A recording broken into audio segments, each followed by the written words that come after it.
자, 오늘 본문은 교회를 섬기는 우리가 하나님 앞에서 온전한 상을 받기 위해서 어떻게 해야 되는가 이것을 말씀해 주는 내용입니다. 7절 8절 보면 미혹하는 자가 세상에 많이 나왔나니 이는 예수 그리스도께서 육체로 오심을 부인하는 자라. 이런 자가 미혹하는 자요 적 그리스도니 너희는 스스로 삼가 우리가 일할 것을 잃지 말고 오직 온전한 상을 받으라. 그렇게 말씀합니다. 우리가 사는 세상에는 우리의 믿음의 삶을 미혹하는 세력들이 많이 있습니다. 이런 것에 우리가 삼가지 않으면, 우리가 자칫 잘못하면 한순간에 우리의 신앙이나 우리의 받은 바 은혜와 사명을 잃어버릴 수 있습니다. 달리기 선수가 달리기를 열심히 하다가 결승점을 눈앞에 두고 목마름의 유혹을 이기지 못해서 물 마시러 갔다가 우승을 놓친다면 그만큼 안타까운 게 어디 있겠습니까? 많은 헌신과 노력으로 주님 앞에 받을 상을 준비했다가 미혹의 영의 유혹을 받아서 한순간에 구원도 잃어버리고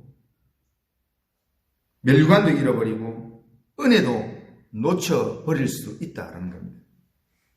그렇기 때문에 오늘 본문은 우리에게 스스로 삼가라 라고 말씀합니다.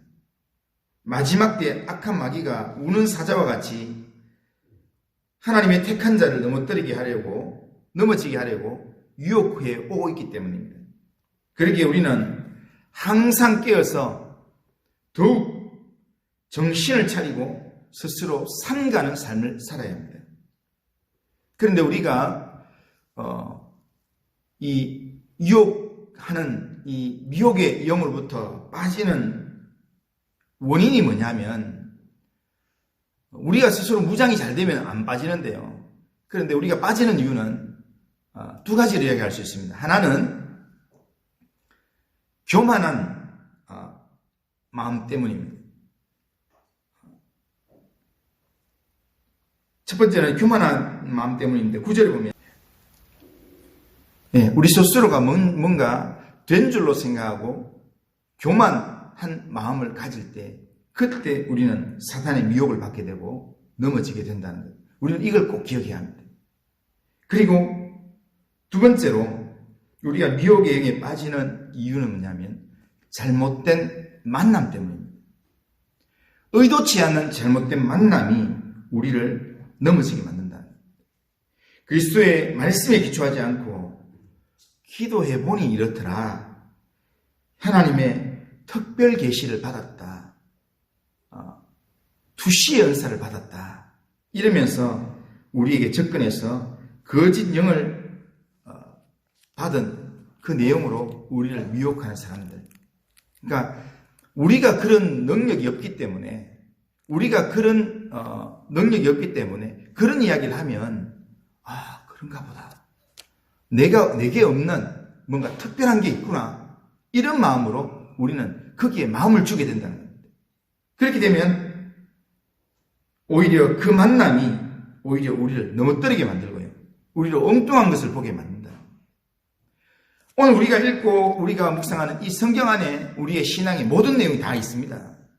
우리가 하나님 앞에 살아가는 모든 삶의 내용이 성경 안에 다 있습니다. 그렇기 때문에 성경으로 점검을 하고 우리가 성경 말씀을 그대로 믿고 믿음으로 살아가면 우리의 신앙에 전혀 부족함이 없습니다.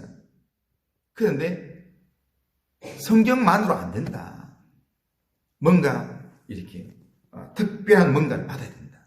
그러면서 자꾸 뭔가 엉뚱한 것을 부추기는 사람들이 있는데, 거기에 혹하다 보면, 그러다 보면 조금 한 발 멀어지는 것 같은데, 그런데요, 이 직선길에서는요, 이렇게 조금 벌어지는 게 아니라 좀 시장 가게 되면 점점 벌어졌어요. 나중에는 엉뚱한 길을 가게 된다는 겁니다. 2단이 뭐냐면요, 2단이 끝이 다르다는 겁니다. 출발은 똑같았는데 가면서 조금 벗어났는데 그게 어느 정도 가고 나니까 나중에 끝에 가보면요. 이단에 가서 이렇게 보면 끝에 가면은 나중에는 자기가 예수님이라고 그러고 자기가 재림 예수라고 그러고 예수님이 아닌 엉뚱한 다른 존재가 등장하기 시작한다는 거예요. 10절에 보면 누구든지 이 교훈을 가지지 않고 너희에게 나아가거든 그를 집에 들이지도 말고 인사도 하지 말라. 그러니까 잘못된 만남이 우리에게 다가오면 단호하게 거절해라 이렇게 말합니다. 미혹행위에 빠지면 그동안 헌신했던 모든 것들을 다 잃어버리게 되고 온전한 상을 받는 것은 고사하고 구원마저 잃어버릴 수도 있습니다. 그렇기 때문에 하나님의 말씀을 내 신앙의 기준과 기초로 삼고 이 악한 세대 가운데서 거룩한 삶을 살기 위해서 우리는 몸부림을 쳐야 되고 특별히 우리를 유혹하기 위해서 의도적으로 다가오는 자들이 있다면 그들을 집에 들이지도 말고 상종하지도 말아야 합니다. 괜히 틈을 주면 그 틈을 통해서 우리를 미혹한다는 겁니다. 저희 이렇게 육촌이 오래전부터 일화에 관련하면서 통일교가 됐어요. 그러니까 육촌이니까 그러니까 좀 거부하기도 좀 그렇고 그래서 놔뒀더니요. 집에 놀러 자주 와요. 그리고 자기 집에 자주 초대해요. 그리고 친척이니까 또 전도도 해야 되겠다 이런 마음으로 이렇게 같이 가는데요. 유혹하려고 머리맡에 자기 딱 이렇게 파스텔 같은 거 딱 갖다 놔놓고 그리고 또 뭔 일 있으면 우리 교주되는 거기를 문선생을 한 번만 만나보자. 만나보고 아니면 그만이잖아. 그러면서 계속 유혹이 온다.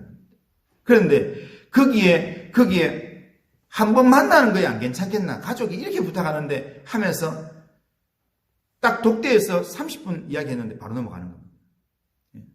거기에는 미혹이 영이 있다는 겁니다. 그러니까 이런 내용을 아는 이 요한은 아예 만나지도 마라. 그렇게 이야기합니다. 거짓 이단에 대한 처신을 보여주는 이 사도 요한에 대한 이 초대교회 일화가 하나 있습니다. 사도 요한이 에베소에 살고 있을 때 어느 날 공중 목욕탕에 간 적이 있습니다.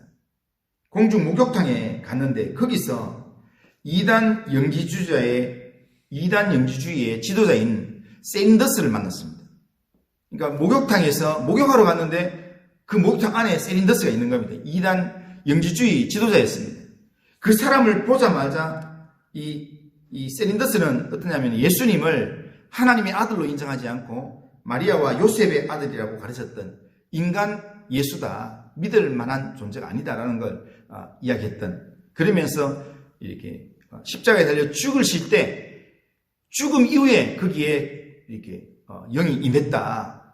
그 영을 믿어야 된다라고만 이야기하는 사람이었습니다. 그러니까 영지주의인데 그런데 그 사람을 목욕탕에서 딱 만나자 말자 바로 요한은 그 사람에 대한 하나님의 심판으로 말미암아 이 목욕탕 건물이 무너지는 게 아닌가. 괜히 하나님이 세린더스 심판하려고 목욕탕 건물을 무너뜨리면 거기에 내까지 죽을 필요는 없다 해가지고 목욕도 안 하고 바로 그 자리에 튀어나왔다는 거예요. 같이 있기에는 같이 심판받을 수 있다 이런 생각을 한다는 거예요. 우리는 하나님께서 믿음의 사람을 위하여 예배해 두신 온전한 상을 받기 위해서 수많은 미혹거리 앞에서 스스로 우리 자신을 삼가고 믿음의 신실한 삶을 거룩한 삶을 우리가 살려고 몸부림쳐야 합니다. 오늘날 우리가 몸부림치지 않으면 이단들이 우리를 넘어뜨리려고 교묘한 모습으로 우리에게 다가온다는 겁니다. 그러기에 먼저는 내 내면에서 교만한 마음으로 교만하게 내가 반응하지 않는지 스스로 된 줄로 생각하지 않는지 자신을 점검해야 되고요. 그리고 나를 넘어뜨리기 위해서 다가오는 그런 잘못된 만남을 단호하게 거절할 수 있는 그런 믿음의 삶을 살아야 합니다. 그런 믿음의 삶을 잘 살아서 믿음으로 열심히 살아서 주님께서 우리를 위해 준비하신 온전한 상을 받아 누릴 수 있는 그런 믿음의 삶을 살아가기를 주님의 이름으로 축원합니다.